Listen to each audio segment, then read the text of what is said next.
น้องไปแล้วน้องไปแล้ว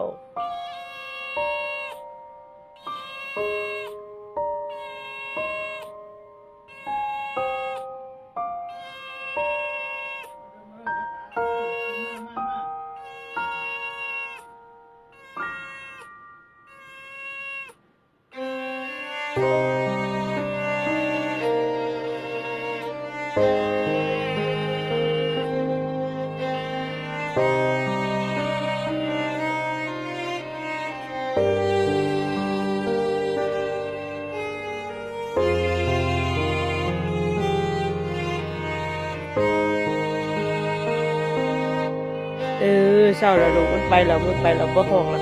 ห้องไหนมันกับบ่ขึ้นหรอกลูกห้องไหนน้องกับบ่ขึ้นน้องไปแล้วบ่ห้องละห้องไหนมันกับบ่ขึ้นดอกมันไปแล้ว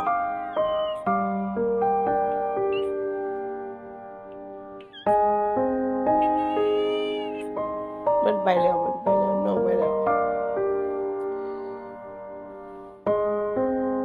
ห้องน้องไปดีๆเด้อแล้วบอกน้องนี่ล่ะว่ามีไผเล่นน้ำปลาแล้วน้องไปแล้ว